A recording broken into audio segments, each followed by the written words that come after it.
Hello, my name is Mary Beth Magee. I'm an author and speaker, and I love sharing information about my books with readers, librarians, family members, you name it. If you like books, I like to talk to you about books. As you can see, I have a few books. I've written cozy Christian mysteries. I've written short stories. I've written children's books.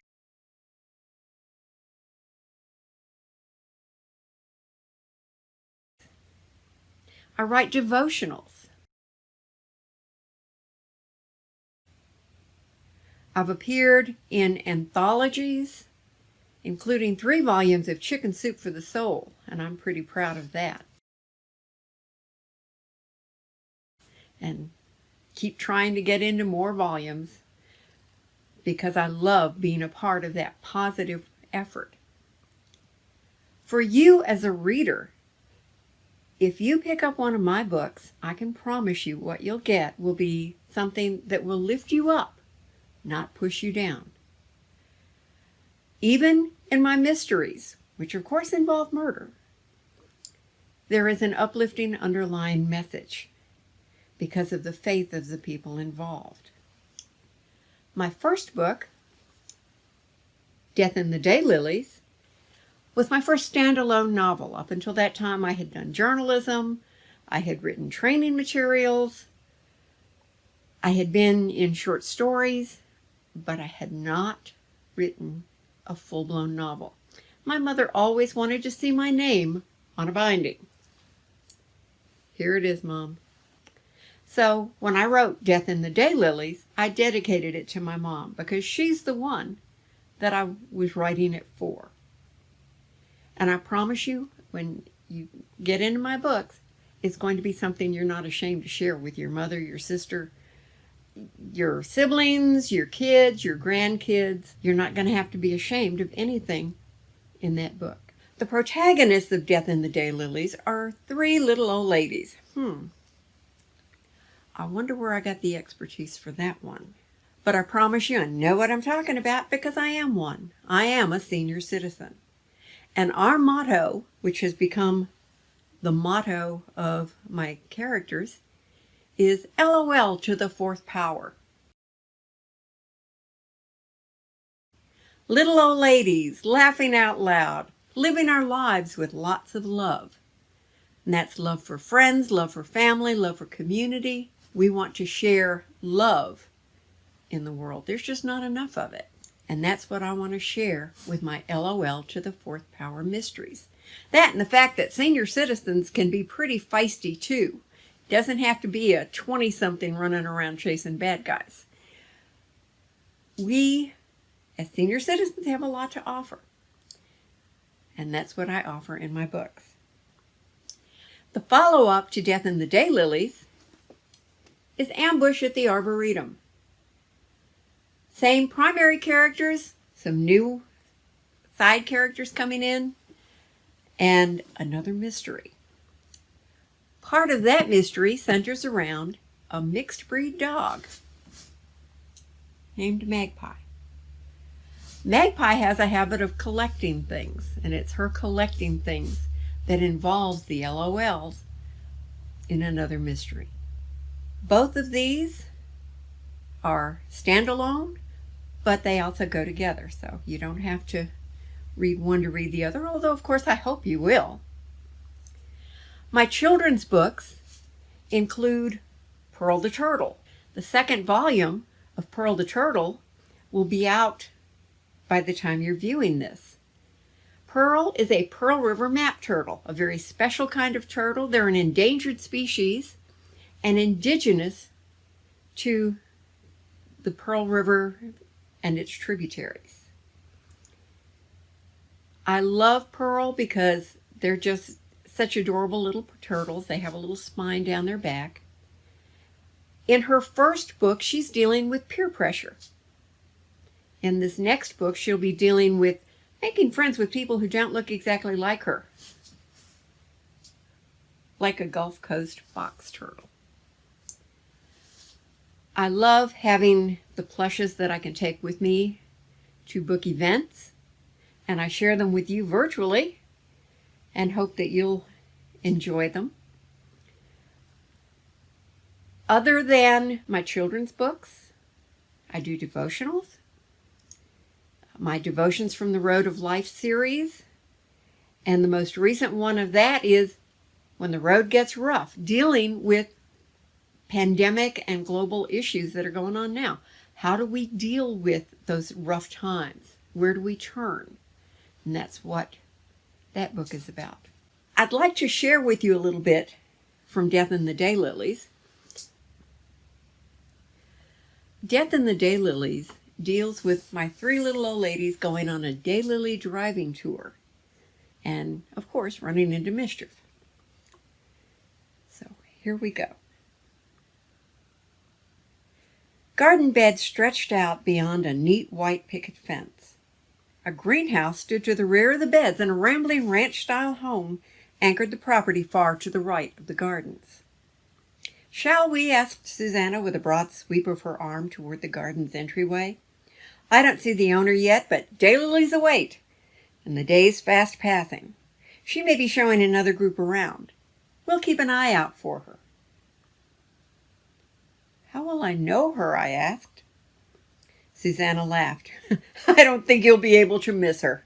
She's loud and showy and a bit self-centered. If you meet her, you probably won't get a chance to wonder, because she'll tell you who she is and just how special she is." I looked to Hope, who nodded in agreement. With a shrug of my shoulders, I turned and followed the others as they headed for the entrance. As we walked toward the vine-covered arch covering the entry to the garden path, we chatted about the pleasant setting and the array of colors in the garden beds. Wind chimes in the surrounding trees provided a soundtrack for our steps. Our paths diverged as we neared the beds, and each of us drifted toward the patch of color which most attracted her.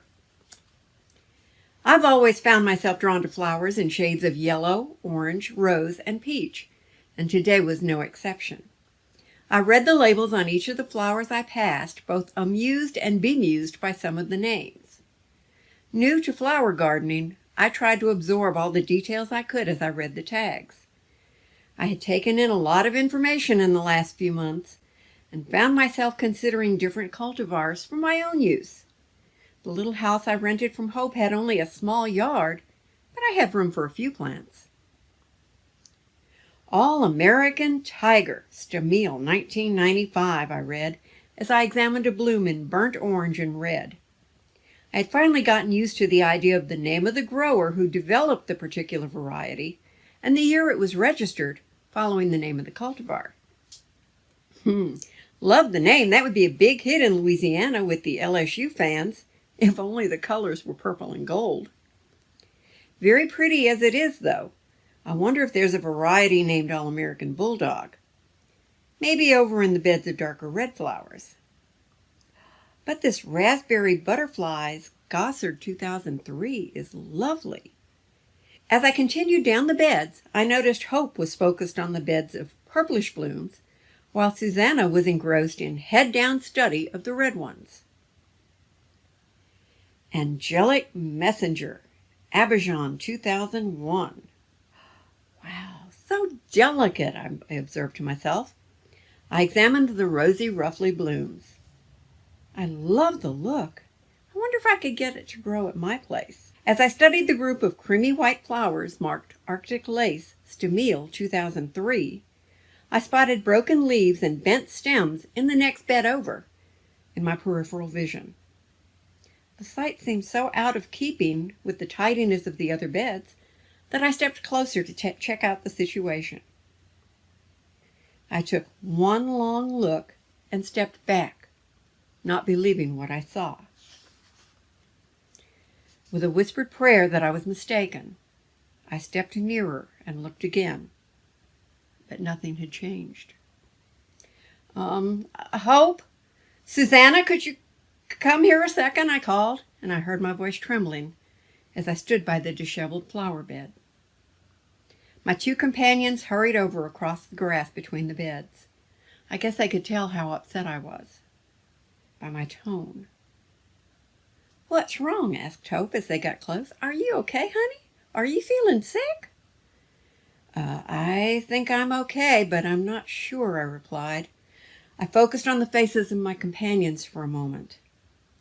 "I realize you two are the master gardeners and know a whole lot more about gardening than I do, but I don't think this is the normal gardening technique."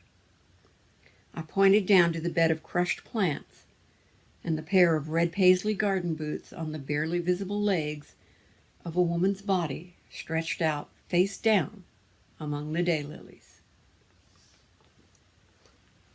And that's how the little ladies discover death in the daylilies.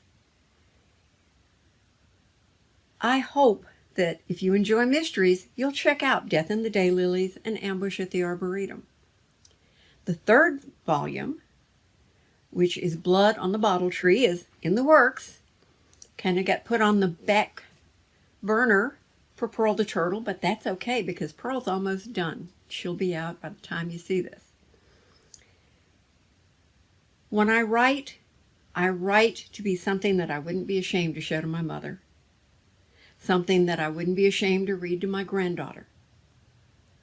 And I hope that if you enjoy that sort of a book, whatever age group you're reading for, that you'll consider my books. Also, if you are a member of a reading group and you would like to have me come and talk to your group, in spite of COVID, in spite of distance, whatever, we can do that. We can do it live, circumstances permitting, or we can do it virtually. Zoom, Facebook Live, we can get together and share our love of books. Thanks for joining me today. I appreciate it, and I look forward to hearing from you. My website is www.lol4.net. Visit me, contact me. I'd love to get with you and talk about books. Have a great day, and thanks.